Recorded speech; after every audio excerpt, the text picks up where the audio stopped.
শুভাৰম্ভণি ৰাষ্ট্ৰীয় ধঁপাত বিৰোধী দিৱস। ধঁপাত বিৰোধী দিৱসৰ লগতে সংগতি ৰাখি ৰাষ্ট্ৰীয় স্বয়ংসেৱক সংঘৰে এটা ভাতৃ সংগঠন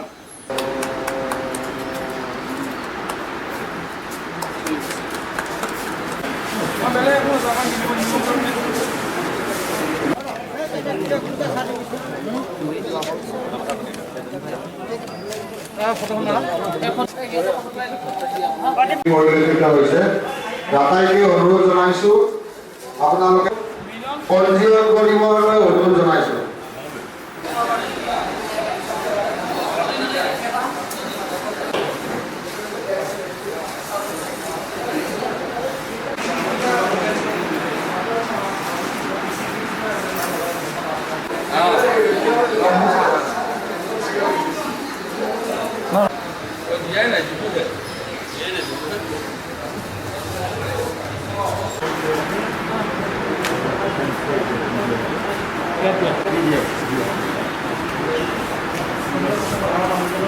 হয়, আজি দৰং জিলাৰ মঙলদৈ সনাতন ধৰ্মসভা প্ৰাংগণত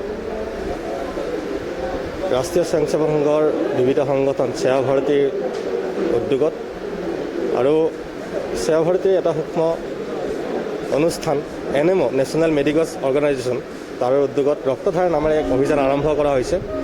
যিহেতু বৰ্তমান গোটেই বিশ্বজুৰি COVID-19 মহামাৰীৰ দুৰাৰোগ্য ব্যাধিত আক্ৰান্ত হৈ পৰিছে আৰু এই সময়ছোৱাত লকডাউন, ছ'চিয়েল ডিষ্টেঞ্চ এইবোৰৰ প্ৰতি লক্ষ্য ৰাখি আৰু বহুতো মানুহৰ মনত এক ভয়াৱহতা আহি পৰিছে। এইকাৰণেই হস্পিটেলসমূহত তেওঁলোকে ৰক্তদান কৰিবলৈ যাব পৰা নাই আৰু সেই প্ৰতি লক্ষ্য ৰাখি যিহেতু বিভিন্ন চিকিৎসালয়ত ৰক্তৰ ভাণ্ডাৰত ৰক্ত নাইকিয়া হৈ পৰিছে, এই সময়ছোৱাত যিহেতু চিকিৎসা বিভাগৰ এটা 100% প্ৰয়োজনীয় সম্পদ হৈছে ৰক্ত।